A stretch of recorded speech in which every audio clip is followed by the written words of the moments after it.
Hello and welcome. This is the Expertly German Podcast, the podcast to learn German.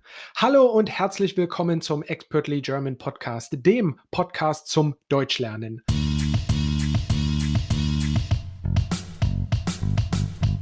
And the saying of the week is, Morgenstund hat Gold im Mund. Again, Morgenstund hat Gold im Mund. Well, what does that mean? The direct translation would be something like, well, Morgen means morning here, then Stund is an old way of saying the hour, die Stunde, and then hat means has, Gold is gold, im Mund is in the mouth. So the direct translation would be morning hour has gold in mouth. All right, that doesn't really mean anything. The actual meaning here is it is worth it to get up in the morning.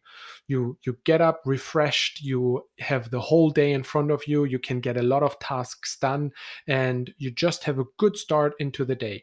Morgenstund hat Gold im Mund. It is worth it to get up early in the morning. All right. Don't forget that you can get all the past and future transcripts of the podcast for €3 a month. Just go to buymeacoffee.com/expertly German. You can also find the links in the show notes below. Okay, let's start with the news. Then we do some exercises. And in the end, I will have some homework for you. Cool. All right, the first news topic is Hochwasser in Deutschland. Starke Unwetter verursachen Hochwasser. Das Unwetter ist the storm. Verursachen ist to cause. In vielen Orten Deutschlands wurden Straßen und Häuser überschwemmt. Besonders Rheinland-Pfalz und Nordrhein-Westfalen hat es betroffen. Überschwemmen ist to flood. Besonders ist especially. Diese Regionen befinden sich im Südwesten von Deutschland. Sich befinden in ist to be located in. Es gab auch Evakuierungen von Dörfern und Stadtteilen, das Telefonnetz ist regional zusammengebrochen und viele Orte waren nur noch schwer zu erreichen. Es gab hier the present tense would be es gibt, which is there are. And so there were would then probably be the best translation. Zusammenbrechen ist to collapse. Viele Hilfskräfte sind rund um die Uhr im Einsatz, um den Menschen in der Region zu helfen. Jedoch sind mittlerweile mindestens 160 Menschen gestorben. Der Einsatz ist the deployment or operation. Jedoch ist however. Okay, and the next news topic. Bargeldobergrenze in der EU.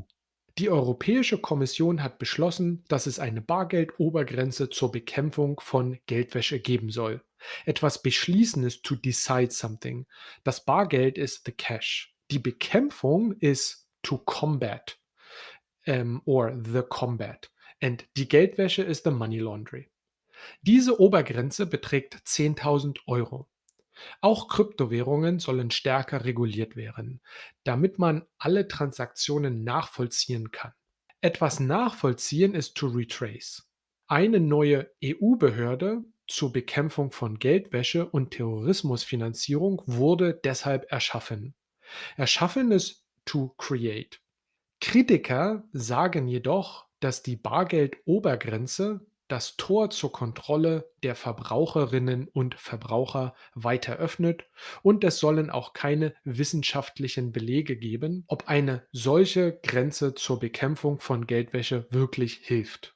Verbraucherinnen und Verbraucher, that's here kind of like the female first and then the male way to say consumer. Verbraucherinnen und Verbraucher, Consumer. Wissenschaftliche Belege ist scientific evidence. All right, let's go now into the exercise part. Let's start with a sentence from the news topic. In vielen Orten Deutschlands wurden Straßen und Häuser überschwemmt. So, first of all, let's look into what does that sentence mean.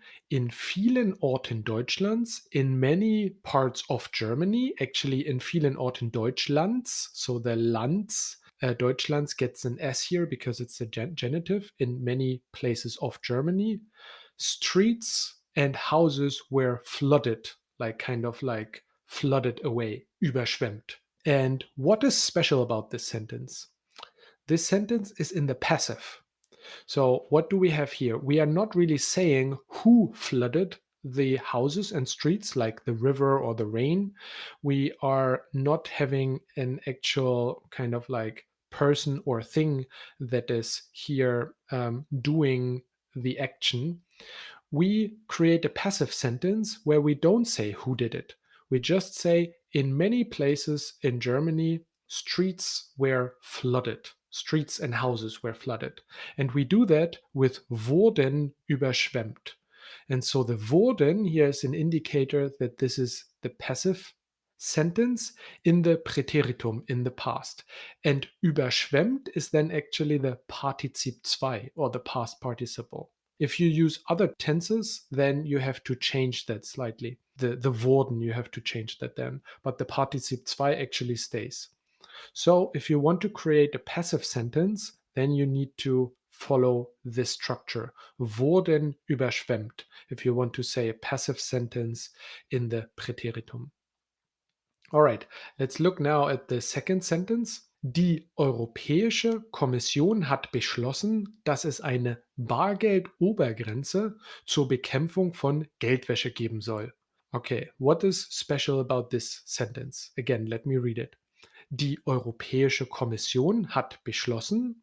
That kind of means the European Commission decided, hat beschlossen, hier the perfect, dass es eine Bargeldobergrenze zur Bekämpfung von Geldwäsche geben soll.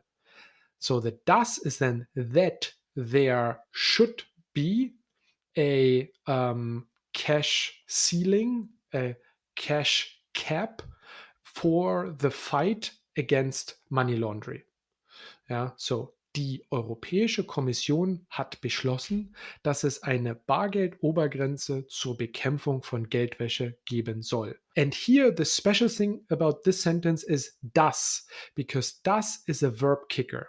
And das kicks the conjugated verb, in this case soll, like es soll eine Bargeldobergrenze geben. That would be the usual kind of syntax order of the sentence.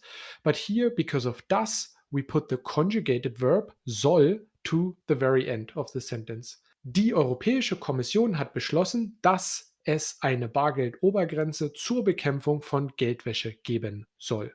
Alright, and the third sentence. Viele Hilfskräfte sind rund um die Uhr im Einsatz, um den Menschen in der Region zu helfen. Jedoch sind mittlerweile mindestens 160 Menschen gestorben. Okay, so let's actually look at the first part here. Viele Hilfskräfte sind rund um die Uhr im Einsatz, um den Menschen in der Region zu helfen. So, what is special here? I mean, obviously, there are a couple of things, but the thing that I kind of want to pick out here is zu. This zu means in order to.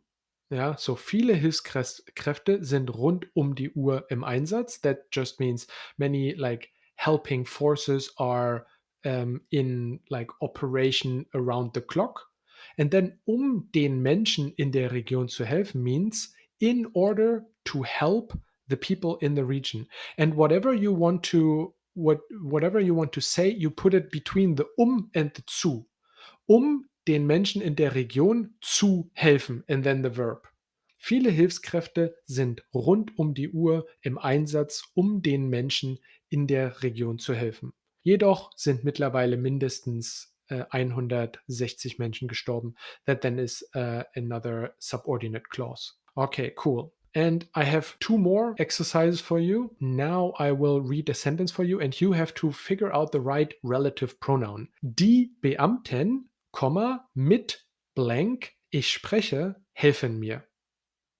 So, which relative pronoun do I have to put in here? Again, die Beamten mit blank, ich spreche, helfen mir. Is it A, die, B, denen or C, deren? Die Beamten, mit die ich spreche, helfen mir? Or B, die Beamten, mit denen ich spreche, helfen mir?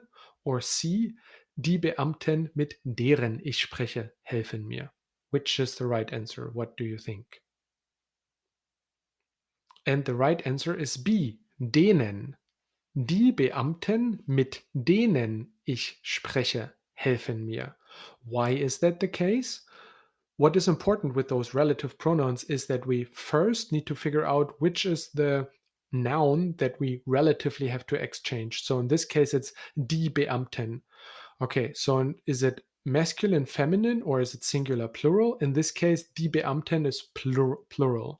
So we know it's plural. And the second thing is now we have to figure out in which case is the relative pronoun. And for that, we need to create the sentence. So, usually for relative pronouns, we have two sentences, and we are too lazy to say those two independent sentences. And that's why we form them into one. And that's why we use the relative pronoun. So, we could say, die Beamten helfen mir. Ich spreche mit den Beamten. But I don't want to say two sentences, so I say, die Beamten, mit denen ich spreche, helfen mir. But if I just use that one part, ich spreche mit den Beamten, then I realize that mit den Beamten is in the dative case. Why? Because after the preposition mit, we always use the dative case. And then the relative pronoun for dative plural is not den, but denen. So, die Beamten, mit denen ich spreche, helfen mir. Cool. And now the last exercise. And I will read a sentence again, and you have to find the right adjective declination here. Das neue Unternehmen wurde von der erfahrenen, erfahrener oder erfahrenes Geschäftsfrau gegründet. Again, das neue Unternehmen wurde von der erfahrenen Geschäftsfrau gegründet, von der erfahrener Geschäftsfrau gegründet oder von der erfahrenes Geschäftsfrau gegründet. Which is the right adjective declination here? Okay, and the grammar geeks probably figure that out pretty easy. It's von der erfahrenen Geschäftsfrau. Why? Because after the preposition von, we always use the dative case, and if we have in the dative case an article in front of the adjective, so we have der and then erfahrenen, then we know that the adjective always ends with an en. So it's erfahrenen. Das neue Unternehmen wurde von der erfahrenen Geschäftsfrau gegründet. All right, I hope you found this little exercise helpful. Now let's go into the homework. Before we go into the homework, the answers of the homework is in the transcript. And you can get all past and future transcripts for €3 a month. Just go to buymeacoffee.com/expertly German. You can also find the link in the show notes below. Okay, what is the homework? I am going to tell you a adjective and you have to find the opposite of that adjective.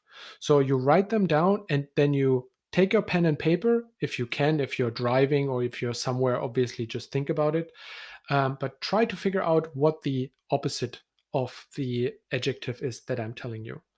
I have in total 8 adjectives, and first I tell you 4 easy ones, and then the last 4 are a bit more difficult. The first one is fleißig. What's the opposite of fleißig? So fleißig means diligent, just as a little helper. Then what's the opposite of teuer? Teuer. Okay, and then what's the opposite of schnell? Schnell. And the fourth one from the easy ones, what is the opposite of flach? Flach. Cool. All right. Those were the 4 easy ones. Now let's go into the more difficult ones. What's the opposite of geizig? Was ist das Gegenteil von geizig? Ich helfe ein bisschen. Geizig ist stingy. Stingy. That's what geizig means. The second one is then öffentlich. Öffentlich. Was ist das Gegenteil von öffentlich? Then we have bunt. Was ist das Gegenteil von bunt? What's the opposite of bunt? And the last one, ehrlich. Ehrlich. What does that mean and what's the opposite? Ehrlich. Cool. All right. This was the episode of today. I hope you enjoyed it.